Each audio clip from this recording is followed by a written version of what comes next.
வணக்கம். ஜம் செய்திகளுக்காக தமிழ் மொழி. இந்திய நேரப்படி காலை 8:30 மணி செய்திகள். முதலில் ஜம் தலைப்புச் செய்திகளை காணலாம். வளர்ச்சியடைந்த இந்தியா என்பது வெறும் முழக்கமல்ல, அது அரசின் உறுதிப்பாடு. பிரதமர் மோடி மத்திய அமைச்சர்களுக்கு ஆலோசனை. தவேக அரசின் அமைச்சரவை இன்று காலை 10 மணிக்கு மீண்டும் விரிவாக்கம். IUML கட்சியை சேர்ந்த ஷாஜகானும் விசிக கட்சியை சேர்ந்த வன்னியரசும் அமைச்சர்களாக இன்று பதவியேற்பு. விதிகளை மீறினால் ஈரான் மீது நாங்கள் கடுமையான நடவடிக்கையை எடுப்போம். அமெரிக்க அதிபர் டிரம்ப் எச்சரிக்கை.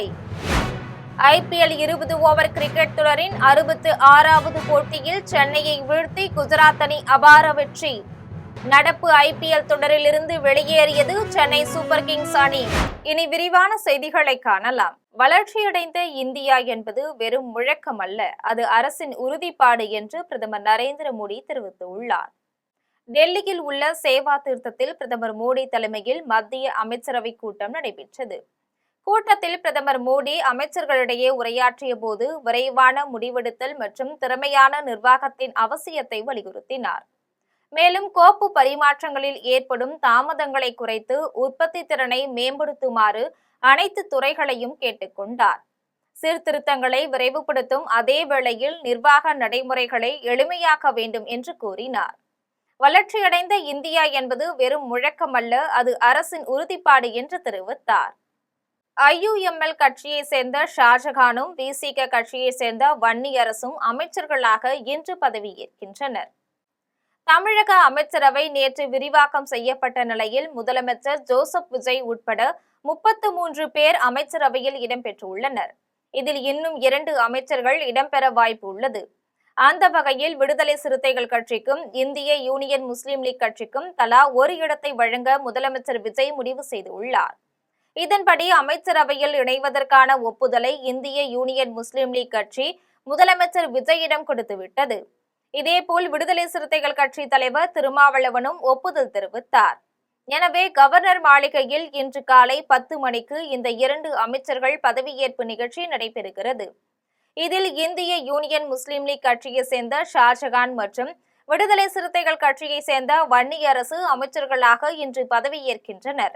விதிகளை மீறினால் ஈரான் மீது நாங்கள் கடுமையான நடவடிக்கையை எடுப்போம் என்று அமெரிக்க அதிபர் டிரம்ப் எச்சரிக்கை விடுத்துள்ளார். அமெரிக்காவில் உள்ள வெள்ளை மாளிகையில் அதிபர் டொனால்ட் டிரம்ப் செய்தியாளர்களை சந்தித்து பேசினார். அப்போது ஈரானுடனான தற்போதைய பேச்சுவார்த்தை குறித்து பேசிய அவர், தங்களது கடல்வழி முற்றுகை மூலம் ஹார்முஸ் ஜலசந்தி முழுமையாக தங்களின் கட்டுப்பாட்டில் உள்ளதாக தெரிவித்தார். ஈரான் எந்த காரணத்தை கொண்டும் அணு ஆயுதத்தை பெற முடியாது என்று திட்டவட்டமாக கூறினார். இதை மீறினால் நாங்கள் கடுமையான நடவடிக்கையை எடுப்போம் என்று எச்சரிக்கை விடுத்தார். IPL 20 ஓவர் கிரிக்கெட் தொடரின் 66வது போட்டியில் சென்னையை வீழ்த்தி 89 ரன்கள் வித்தியாசத்தில் குஜராத் அணி அபார வெற்றி பெற்றுள்ளது. அகமதாபாத்தில் 19வது IPL 20 ஓவர் கிரிக்கெட் தொடரின் 6வது போட்டி நடைபெற்றது. இந்த போட்டியில் குஜராத் டைட்டன்ஸ் மற்றும் சென்னை சூப்பர் கிங்ஸ் அணிகள் மோதின. டாஸ் வென்ற சென்னை அணி முதலில் பந்து வீச்சை தேர்வு செய்தது. இதன்படி குஜராத் அணி முதலில் பேட்டிங் செய்து 20 ஓவர்களில் 4 விக்கெட் இழப்புக்கு 229 ரன்கள் எடுத்தது. இதில் சிறப்பாக விளையாடிய சாய் சுதர்ஷன் 84 ரன்களும், சுப்மன் கில் 64 ரன்களும், ஜாஸ் பட்லர் 57 ரன்களும் எடுத்தனர். இதையடுத்து 230 ரன்கள் எடுத்தால் வெற்றி என்ற இலக்குடன் களமிறங்கிய சென்னை அணி 13 ஓவர்களில் 140 ரன்கள் மட்டுமே எடுத்து ஆல் அவுட் ஆனது. இதன் மூலம் குஜராத் அணி 89 ரன்கள் வித்தியாசத்தில் அபார வெற்றி பெற்றது. இந்த வெற்றியின் மூலம் குஜராத் அணி புள்ளிப்பட்டியலில் 2வது இடத்திற்கு முன்னேறியது. அதே சமயம் சென்னை சூப்பர் கிங்ஸ் அணி தொடரிலிருந்து வெளியேறியுள்ளது. பிரதமர் மோடி வெளிநாட்டு பயணத்தின் போது 3 உயரிய சர்வதேச விருதுகளை பெற்றுள்ளதாக மத்திய அமைச்சர் பியூஷ் கோயல் பெருமிதம் தெரிவித்துள்ளார். டெல்லியில் மத்திய வர்த்தகம் மற்றும் தொழில்துறை அமைச்சர் பியூஷ் கோயல் செய்தியாளர்களை சந்தித்து பேசினார். அப்போது இந்தியா மிக வேகமாக முன்னேறி வருகிறது என்றும் இந்தியாவின் எதிர்காலம் மிகவும் பிரகாசமாக உள்ளது என்றும் தெரிவித்தார். இன்றைய சூழல் சவால்கள் நிறைந்ததாக இருந்தாலும் அச்சவால்களை வெற்றிகரமாக எதிர்கொள்வதற்கு தேவையான துணிச்சலோ அல்லது வலிமையோ இந்தியர்களிடத்தில் சற்றும் குறையவில்லை. ஏனென்றால் நமது பிரதமர் மிகவும் வெற்றிகரமான ஒரு வெளிநாட்டு பயணத்தை நிறைவு செய்தார். அப்பயணத்தின் போது பிரதமர் மோடி 3 உயரிய சர்வதேச விருதுகளை பெற்றுள்ளதாக பெருமிதமாக தெரிவித்தார். விக்கிரவாண்டி பேருந்து நிறுத்தம் அருகில் உள்ள மதுபான கடையை 15 நாட்களில் அகற்றவில்லை என்றால் நான் தர்ணா போராட்டத்தில் ஈடுபட உள்ளதாக பாமக சட்டமன்ற உறுப்பினர் சிவக்குமார் எச்சரிக்கை விடுத்துள்ளார். விழுப்புரம் மாவட்டம் முண்டியம்பாக்கத்தில் உள்ள அரசு தலைமை மருத்துவமனையில் பாமக சட்டமன்ற உறுப்பினர் சிவக்குமார் நேரில் சென்று ஆய்வு மேற்கொண்டார். அப்போது நோயாளிகளிடம் குறைகளை கேட்டறிந்து அவர்களுக்கு தேவையான அனைத்து வசதிகளையும் செய்து தருமாறு அதிகாரிகளை வலியுறுத்தினார். இதன் பின்னர் அவர் செய்தியாளர்களிடம் பேசிய போது மருத்துவமனையில் அனைத்து வசதிகளும் செய்யப்பட்டுள்ளதா என்பது குறித்து வாரந்தோறும் ஆய்வு செய்வேன் என தெரிவித்தார். மேலும் விக்கிரவாண்டி பேருந்து நிறுத்தம் அருகில் உள்ள மதுபான கடையை 15 நாட்களில் அகற்றவில்லை என்றால் நான் தர்ணா போராட்டத்தில் ஈடுபட போவதாக எச்சரிக்கை விடுத்தார். இந்த மாவட்டத்தின் முக்கியமான மருத்துவக் கல்லூரியான மருத்துவமனையை ஆய்வு செய்தேன். அதில் எம்ஆர்ஐ ஸ்கேன் எடுக்கிறதுல மின் தட்டுப்பாடு, அதே போல் கழிப்பிட வசதிகள், அதே போல் நோயாளிகளுக்கு சரியான முறையில் இருக்கை இதுமாதிரி போன்ற இதெல்லாம் ஆய்வு பண்ணேன். அதில் இபியில் எஸ்சி அவரை தொடர்பு கொண்டு மின்சார பற்றாக்குறையை உடனடியாக பூத்தமேடுலேருந்து அந்த சப்ளையை உடனடியாக திட்ட மதிப்பீடு தயார் செய்து உடனடியாக மெடிக்கல் காலேஜுக்கு 21 மணி நேரமும் மின்சார வசதி வேண்டும் என்று சொல்லியிருக்கிறேன். திமுக உணர்ச்சி அரசியலை கைவிட்டு அதற்கு பதிலாக ஆக்கப்பூர்வமான அரசியலில் ஈடுபட வேண்டும் என்று பாஜக முன்னாள் மாநில தலைவர் தமிழிசை சவுந்தரராஜன் தெரிவித்துள்ளார். கோவையில் பாஜக முன்னாள் மாநில தலைவர் தமிழிசை சவுந்தரராஜன் செய்தியாளர்களை சந்தித்து பேசினார். அப்போது திமுக உணர்ச்சி அரசியலை கைவிட்டு அதற்கு பதிலாக ஆக்கப்பூர்வமான அரசியலில் ஈடுபட வேண்டும் என்று கூறினார். தமிழக வெற்றி கழகம் தனது தனித்துவத்தை தக்க வைத்துக் கொள்வதையும் இடதுசாரி கட்சிகள் அல்லது காங்கிரஸ் கட்சிகள் தனது அரசியலில் ஆதிக்கம் செலுத்த அனுமதிக்காமல் இருப்பதையும் உறுதி செய்ய வேண்டும் என்று தெரிவித்தார். கேட்டாங்க, தாவேக அமைச்சர் ஒருவர் இனிமே நாங்க அதை பின்பற்ற மாட்டோம் அப்படின்னு சொன்னாங்கன்னா தாவேக அமைச்சர் அப்படி பொதுவா கருத்து சொல்ல முடியாது. மத்திய உள்துறை அமைச்சர்ல இருந்து ஒரு வழிமுறை பின்பற்றப்பட வேண்டும் என்றால் அது அவர்களுக்கு சொந்த வழிமுறை அல்ல, அது நாட்டுக்கான வழிமுறை. அதை பின்பற்றி ஆக வேண்டும். திராவிட முன்னேற்ற கழகம் ஆட்சியில் இருக்கும் போதுதான் நீங்க சனாதன பத்தியும் நீங்க அரசியல் செய்தீங்க, வந்தே மாதரத்தை பத்தியும் அரசியல் செய்தீங்க. இனிமேலும் அத்தகைய அரசியலை எடுத்துக்கொள் செல்லாமல் உணர்வு பூர்வமாக உணர்ச்சி பூர்வமான அரசியலை முன்னெடுக்காமல் ஆக்கப்பூர்வமான அரசியலை முன்னெடுக்க செல்ல வேண்டும். இதுல தாவேக்கா இதுல பலியாக கூடாது. திமுக இப்படி சொல்றதுல 59 ஆண்டுகளுக்கு பிறகு தங்கள் கட்சியை சேர்ந்த இருவர் புதிய அமைச்சரவையில் அமைச்சர்களாக பொறுப்பேற்றிருப்பதாக தமிழக காங்கிரஸ் பொறுப்பாளர் கிறிஸ் ஜோடங்கர் தெரிவித்துள்ளார். சென்னையில் தமிழக காங்கிரஸ் பொறுப்பாளர் கிறிஸ் ஜோடங்கர் செய்தியாளர்களை சந்தித்து பேசினார். அப்போது அமைச்சரவையில் காங்கிரஸ் சட்டமன்ற உறுப்பினர்கள் இடம்பெற்றது குறித்து பேசிய அவர், இது தமிழக காங்கிரஸ் தொண்டர்கள் அனைவருக்கும் ஒரு வரலாற்று சிறப்புமிக்க நாள் என்று தெரிவித்தார். 59 ஆண்டுகளுக்கு பிறகு தங்கள் கட்சியை சேர்ந்த இருவர் புதிய அமைச்சரவையில் அமைச்சர்களாக பொறுப்பேற்றுள்ளதாக கூறினார். தங்கள் 2 அமைச்சர்களும் உழைக்கும் மக்களின் நலனுக்காக தங்களை முழுமையாக அர்ப்பணித்து செயல்படுவார்கள் என்று தெரிவித்தார். தமிழக அமைச்சரவையில் சேர்க்கப்பட அழைக்கப்படுவோம் என்று ஒருபோதும் தாங்கள் நினைக்கவில்லை என்று ஐயுஎம்எல் தேசிய தலைவர் காதர் மொஹிதீன் தெரிவித்துள்ளார். தமிழக அமைச்சரவையில் இந்திய யூனியன் முஸ்லீம் லீக் கட்சியின் பங்கேற்பு குறித்து சென்னையில் ஐயுஎம்எல் தேசிய தலைவர் காதர் மொஹிதீன் செய்தியாளர்களிடம் பேசினார். அப்போது விஜய் தலைமையில் அரசாங்கம் அமைப்பதற்கு நிபந்தனையற்ற ஆதரவை வழங்க ஐயுஎம்எல் முடிவு செய்துள்ளது என்றார். விஜய் தலைமையிலான தாவேக கட்சி தோல்வியுற்றால் ஆளுநர் ஆட்சி, அதாவது மாநிலத்தில் பாஜக ஆட்சி ஏற்படும். தமிழகத்தில் உள்ள முஸ்லிம் சமூகம் இந்த விளைவை ஏற்படுத்தும் அபாயத்தை எடுக்க வேண்டாம் என்று ஐயுஎம்எல்ஐ வலியுறுத்தியது. இந்த ஆதரவு நிபந்தனையற்றது என்றும் அமைச்சர் பதவிகளுக்கான எந்த கோரிக்கையும் முன்வைக்கப்படவில்லை என்றும் கூறினார். மேலும் தாங்கள் அமைச்சரவையில் சேர்க்கப்பட அழைக்கப்படுவோம் என்று ஒருபோதும் நினைக்கவில்லை என்று தெரிவித்தார். நிரந்தரமான ஆட்சியை கொண்டு போகணும், நல்ல ஆட்சி நடக்கணுங்கிற அபிப்பிராயத்தை அழைச்சிருக்காங்க, அவ்வளோதான். வேற எந்த நோக்கம் அழைக்க முடியும்? வேற எந்த அடிப்படையில் அழைக்க முடியும்? நல்லாட்சி நடக்கணும்னு நாங்களும் சொல்கிறோம். நல்லாட்சி நடக்கணும் என்பதுக்கு தான் ஆதரவு கொடுத்துருக்குறோம். அதே மாதிரி நல்லாட்சி தொடர்றதுக்கான ஒரு யூகமாக அவங்க நினைத்து எங்களையும் ஆட்சியில் சேருங்கன்னு சொல்லியிருக்கிறாங்க. அந்த அடிப்படையில் தான். தன் உயிர் மூச்சு உள்ளவரை தலைவர் கலைஞரின் உணர்வோடு வாழ்வேன் என்று திமுக சட்டமன்ற உறுப்பினர் செல்வராஜ் கண்ணீர் மல்க தெரிவித்துள்ளார். திருப்பூர் மாவட்டம் கொங்கு நகரில் உள்ள முன்னாள் திமுக சட்டமன்ற உறுப்பினர் செல்வராஜ் தனது இல்லத்தில் செய்தியாளர்களை சந்தித்து பேசினார். அப்போது தனது 50 வருட பொது வாழ்வில் தனக்கு அரசியல் தவிர வேறு எதுவும் தெரியாது. எனவே நான் மனவேதனையுடன் திருப்பூர் மாவட்ட செயலாளர் பொறுப்பிலிருந்தும் கழகத்தின் அடிப்படை உறுப்பினர் உள்ளிட்ட அனைத்து பொறுப்புகளிலிருந்தும் விலகுவதாக தெரிவித்தார். மேலும் வேறு எந்த ஒரு கட்சிக்கும் செல்லும் எண்ணம் தனக்கு இல்லை என்றும் தன் உயிர் மூச்சு உள்ளவரை தலைவர் கலைஞரின் உணர்வோடு வாழ்வேன் என்றும் கண்ணீர் மல்க கூறினார். அமைச்சரவையில் காங்கிரசுக்கு இடமளிப்பது தமிழகத்திற்கும் அரசுக்கும் நாட்டிற்கும் ஒரு புதிய பிரச்சனையாகவே அமையும் என்று பாஜக செய்தி தொடர்பாளர் நாராயணன் திருப்பதி தெரிவித்துள்ளார். கோவையில் பாஜக செய்தி தொடர்பாளர் நாராயணன் திருப்பதி செய்தியாளர்களை சந்தித்து பேசினார். அப்போது அமைச்சரவையில் காங்கிரசுக்கு இடமளிப்பது தமிழகத்திற்கும் அரசுக்கும் நாட்டிற்கும் ஒரு புதிய பிரச்சனையாகவே அமையும் என்று தெரிவித்தார். முதிர்ச்சியற்ற ஒரு நபர் எதிர்க்கட்சி தலைவராக இருந்து கொண்டு பிரதமருக்கு எதிராக கருத்து தெரிவிக்க முயல்வது மிகவும் அவமானகரமானது என்று கூறினார். காங்கிரஸ் கட்சியும் ராகுல் காந்தியும் இத்தகைய முறையில்தான் தொடர்ந்து செயல்பட்டு வருகின்றனர் என்று குற்றம் சாட்டினார். குழித்துறையில் முன்னாள் பிரதமர் ராஜீவ் காந்தியின் நினைவு தினத்தையொட்டி அவரது படத்துக்கு மேற்கு மாவட்ட காங்கிரஸ் கட்சியினர் மலர் தூவி அஞ்சலி செலுத்தினர். கன்னியாகுமரி மாவட்டம் குழித்துறையில் முன்னாள் பிரதமர் ராஜீவ் காந்தியின் நினைவு தினத்தையொட்டி அவரது படத்துக்கு மேற்கு மாவட்ட காங்கிரஸ் கட்சி சார்பில் மலர் தூவி அஞ்சலி செலுத்தப்பட்டது. முன்னதாக ஏராளமான காங்கிரஸ் கட்சியினர் அலுவலகத்திலிருந்து குழித்துறை வரை பேரணியாக சென்று ராஜீவ் காந்திக்கு அஞ்சலி செலுத்தினர். உத்தரமேரூரில் சட்டமன்ற உறுப்பினர் முனிரத்னம் தனது முதல் மாத ஊதியத்தில் பள்ளியில் RO வாட்டர் பொருத்தப்படும் என தலைமை ஆசிரியரிடம் வாக்குறுதி அளித்துள்ளார்.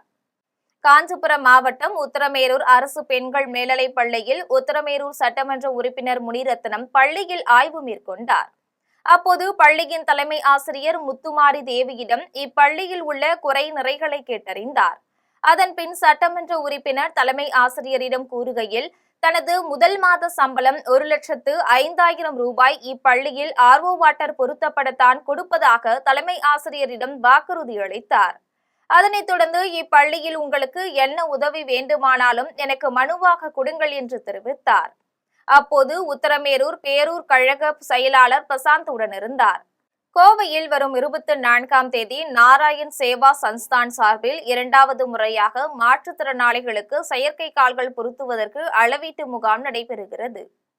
மாற்றுத்திறனாளிகள் நவீன தொழில்நுட்ப உதவியுடனும் தன்னம்பிக்கையுடனும் சுயநிறைவு வாழ்க்கை வாழ்வதற்கு உதவும் நோக்கில் தேசிய விருது பெற்ற சமூக சேவை அமைப்பான நாராயண் சேவா சன்ஸ்தான் சார்பில் மாற்றுத்திறனாளிகள் திருத்த அறுவை சிகிச்சை பரிசோதனை தேர்வு மற்றும் ஜப்பான் ஜெர்மன் தொழில்நுட்பத்தில் உருவாக்கப்பட்ட முப்பரிமாண தொழில்நுட்ப செயற்கைக்கால் அளவீட்டு முகாம் வரும் மே 24ஆம் தேதி ஞாயிற்றுக்கிழமை கோவையில் நடைபெறுகிறது. இந்நிலையில் இதுகுறித்து செய்தியாளர்கள் சந்திப்பு நிகழ்ச்சி கோவை RS புரம் ராஜஸ்தானி அரங்கில் நடைபெற்றது. நிகழ்ச்சியில் முகாம் ஒருங்கிணைப்பாளர் அச்சால் சிங் பட்டேஸ் மற்றும் சமூக செயற்பாட்டாளர் சந்தோஷ் முந்த்ரா ஆகியோர் கலந்து கொண்டு செய்தியாளர்களை சந்தித்து பேசினர். அப்போது கோவையில் தொடர்ந்து 2வது முறையாக மாற்றுத்திறனாளிகளுக்கான முகாம் நடைபெறுவதாகவும் முன்னதாக நடைபெற்ற முகாமில் 650க்கும் மேற்பட்ட மாற்றுத்திறனாளிகளுக்கு செயற்கை கால்கள் பொருத்தப்பட்டு மருத்துவ உதவிகள் மற்றும் மறுவாழ்வு சேவைகள் மூலம் பயனடைந்தனர் எனவும் முதல் முகாமிற்கு கிடைத்த மகத்தான வரவேற்பை தொடர்ந்து மீண்டும் மேம்பட்ட தொழில்நுட்ப வசதிகளுடன் 2வது முறையாக வரும் 24ஆம் தேதி மாற்றுத்திறனாளிகளுக்கான முகாம் நடைபெறுவதாக சமூக செயற்பாட்டாளர் சந்தோஷ் முந்த்ரா தெரிவித்தார். தலைவாசல் அருகே கருக்கலைப்பு செய்த பெண்ணிற்கு உடல்நலம் பாதிக்கப்பட்ட நிலையில் சேலம் மாவட்ட சுகாதாரத்துறை இணை இயக்குநர் டாக்டர் நந்தினி விசாரணை மேற்கொண்டார். சேலம் மாவட்டம் தலைவாசல் அருகே 25 வயதுடைய பெண் 4 மாத கர்ப்பிணியாக உள்ளார். இவரது கணவர் விவசாய கூலி தொழில் செய்து வருகிறார். இவர்களுக்கு ஏற்கனவே 2 பெண் குழந்தைகள் உள்ள நிலையில் 3வதாக கர்ப்பமடைந்த பெண் சேலத்தில் உள்ள தனியார் மருத்துவமனையில் அனுமதிக்கப்பட்டார். அங்கு சட்டவிரோத பாலினம் கண்டறிந்து கருக்கலைப்பு செய்யப்பட்டதாக சேலம் மாவட்ட சுகாதாரத்துறை இணை இயக்குநர் டாக்டர் நந்தினிக்கு தகவல் கிடைத்ததன் பேரில் தீவிர விசாரணை மேற்கொண்டார். அப்போது தலைவாசல் அருகே 3 பெண்களுக்கு கள்ளக்குறிச்சியை சேர்ந்த நபர் மூலம் கருக்கலைப்பு செய்தது தெரியவந்தது. இதுகுறித்து அளிக்கப்பட்ட புகாரின் பேரில் தலைவாசல் பகுதியைச் சேர்ந்த மதுபாலா, புவனேஸ்வரி, கௌரி ஆகியோரிடம் காவல்துறையினர் விசாரணை மேற்கொண்டனர். மதுரவாயல் தொகுதியில் உள்ள அரசு அலுவலகங்களில் தமிழக வெற்றிக் கழகத்தினர் முதலமைச்சர் ஜோசப் விஜயின் புகைப்படத்தை பொருத்தும் பணியில் ஈடுபட்டுள்ளனர். திருவள்ளூர் மாவட்டம் மதுரவாயல் தொகுதிக்கு உட்பட்ட அரசு அலுவலகங்கள், பள்ளிகள், அம்மா உணவகங்கள் உள்ளிட்ட இடங்களில் தமிழக வெற்றிக் கழகத்தினர் முதலமைச்சர் ஜோசப் விஜயின் புகைப்படத்தை பொருத்தும் பணியில் ஈடுபட்டனர். இந்நிகழ்வில் தாவேக மேற்கு பகுதி செயலாளர் நாகப்பன், பொருளாளர் ராமலிங்கம், 148வது வட்ட செயலாளர் மனோஜ் உள்ளிட்ட தொண்டர்கள் கலந்து கொண்டனர். கொடைக்கானல் பிரையன் பூங்காவில் காட்சிப்படுத்தப்பட்டுள்ள அரிய மலர்களை சுற்றுலா பயணிகள் கண்டு ரசித்து செல்ஃபி மற்றும் புகைப்படம் எடுத்து மகிழ்ந்தனர். திண்டுக்கல் மாவட்டம் கொடைக்கானல் பிரையன் பூங்காவில் மலர் கண்காட்சிக்காக லட்சக்கணக்கான மலர்கள் கண்ணை கவரும் வகையில் பராமரிக்கப்பட்டுள்ளது. இதில் நெதர்லாந்து நாட்டில் மட்டுமே அதிகம் மலரக்கூடிய லில்லியம் மலர் நாற்றுகளை ஊட்டியில் இருந்து கொண்டு வரப்பட்டது. இதில் அரிய வகையான 1500 லில்லியம் மலர் நாற்றுகள் கொண்டு வரப்பட்டு பிரையன் பூங்காவில் நடப்பட்டு பராமரித்து வந்த நிலையில் தற்போது லில்லியம் மலர்கள் கண்ணை பறிக்கும் விதமாக தற்போது பூங்காவில் பூத்து குலுங்குகின்றது. இந்நிலையில் பூங்காவில் 63வது மலர் கண்காட்சி நடைபெற்று வரும் நிலையில் இந்த லில்லியம் மலர்களை சுற்றுலா பயணிகள் கண்டுகளிக்கும் வகையில் காட்சிப்படுத்தப்பட்டுள்ளது. இவ்வகையான அரிய மலர்களை சுற்றுலா பயணிகள் கண்டு ரசித்து செல்ஃபி மற்றும் புகைப்படம் எடுத்து மகிழ்ந்தனர். கன்னியாகுமரி மாவட்டத்தின் பழையாற்றில் உள்ள ஆகாய தாமரை புல்புதர்கள் அனைத்தையும் மாவட்ட நிர்வாகம் முன்வந்து தூர்வாரப்பட வேண்டும் என்று பொதுமக்கள் கோரிக்கை விடுத்துள்ளனர். கன்னியாகுமரி மாவட்டத்தின் முக்கிய ஆறுகளில் ஒன்றான பழையாறு விவசாய நிலங்களுக்கு நீர் ஆதாரமாகவும் துணை கிராமங்களுக்கு குடிநீர் ஆதாரமாகவும் இருந்து வருகிறது. இத்தகைய சிறப்பு வாய்ந்த பழைய ஆற்றில் தற்போது ஆகாய தாமரை ஒரு துளி தண்ணீர் கூட கண்ணுக்கு தெரியாத வகையில் ஆற்றில் முழுவதும் படர்ந்து ஆக்கிரமித்து வைத்து உள்ளது. இதனால் ஆற்றின் தண்ணீர் மாசுபடுவது நீர் போக்குவரத்துக்கு இடையூறு ஏற்படுகின்றது. மேலும் பருவமழை காலங்களில் ஆற்றில் நீர் வருத்தாதது அதிக அளவு காணப்படும். அப்போது ஆகாய தாமரையால் நீர் போக்குவரத்திற்கு இடையூறு ஏற்பட்டு ஆற்றின் அருகாமையில் இருக்கும் குடியிருப்பு பகுதியில் வெள்ளம் புகுந்து அபாயம் ஏற்படும். இதனால் பழைய ஆற்றில் ஆக்கிரமித்து வைத்த ஆகாய தாமரை புல்புதர்கள் அனைத்தையும் தமிழக அரசு மாவட்ட நிர்வாகம் முன்வந்து ஆற்றின் தூர்வாரப்பட வேண்டும் என பொதுமக்களில் கோரிக்கை விடுத்தனர். வாணியம்பாடி சார் பதிவாளர் அலுவலகத்தில் 2 வாரமாக பத்திரப்பதிவு செய்து தரவில்லை என கூறி பெண் ஒருவர் தர்ணா போராட்டத்தில் ஈடுபட்டுள்ளார். திருப்பத்தூர் மாவட்டம் வாணியம்பாடி அரசனர் தோட்டம் வளாகத்தில் சார் பதிவாளர் அலுவலகம் உள்ளது.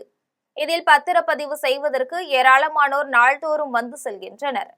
இந்நிலையில் பத்தாப்பட்டை பகுதியை சேர்ந்த ஈஸ்வரி என்பவர் தனக்கு சொந்தமான 1300 சதுர அடி கொண்ட இடத்தை கடந்த 2023ஆம் ஆண்டு வேறொரு நபருக்கு விற்பனை செய்துள்ளார். தொடர்ந்து ஈஸ்வரி தற்போது அதே நபரிடம் வாங்கிய தொகையை கொடுத்துவிட்டு மீண்டும் அந்த இடத்தை தன்னுடைய பெயருக்கு பத்திரம் செய்வதற்காக கடந்த வாரம் சார் பதிவாளர் அலுவலகம் சென்றுள்ளார்.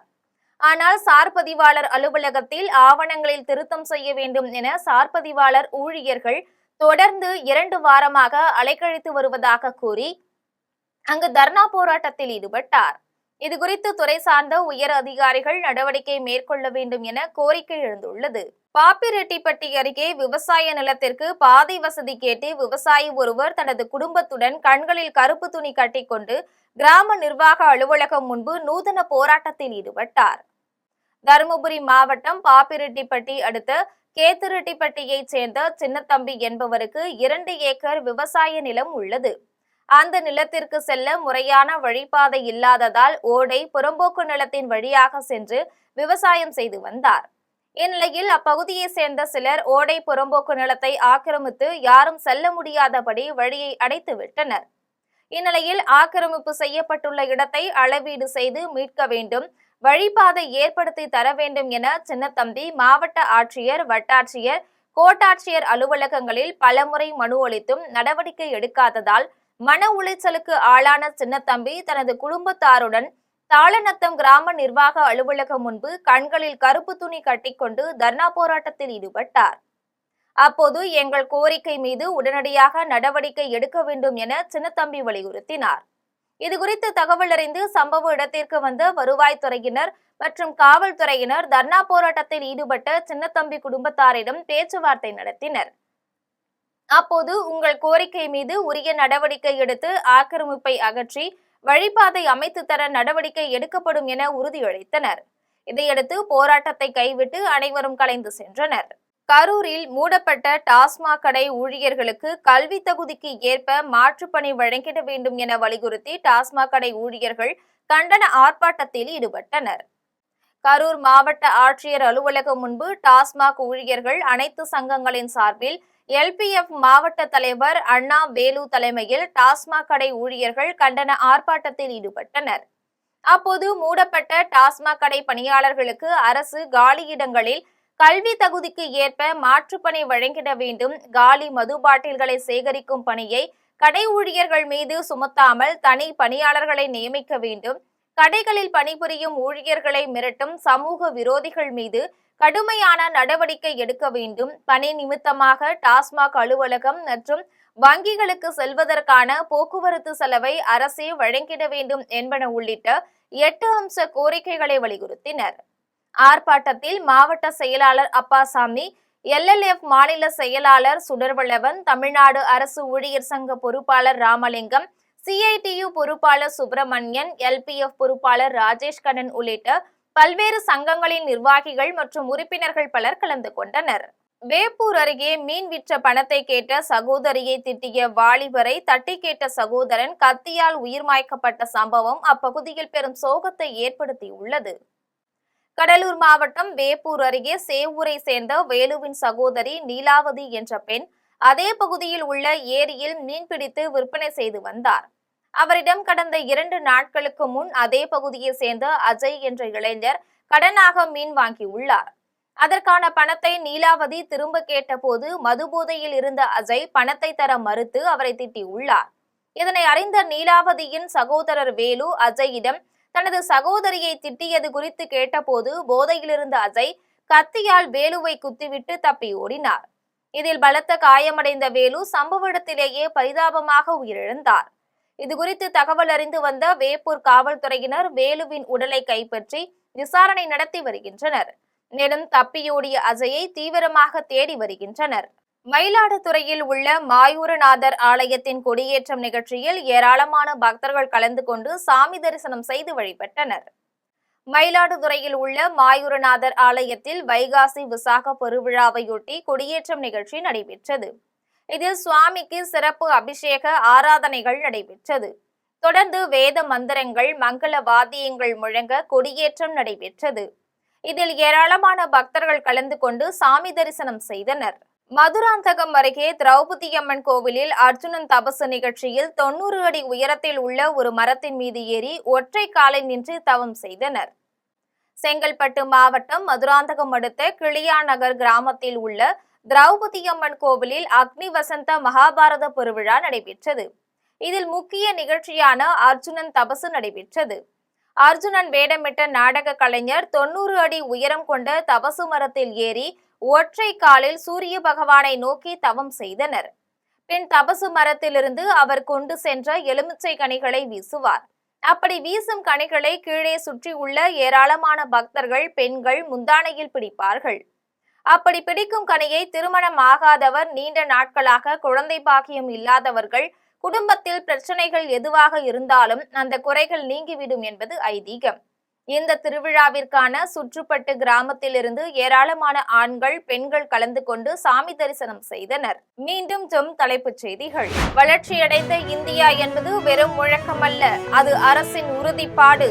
பிரதமர் மோடி மத்திய அமைச்சர்களுக்கு ஆலோசனை. தவேக அரசின் அமைச்சரவை இன்று காலை 10 மணிக்கு மீண்டும் விரிவாக்கம்.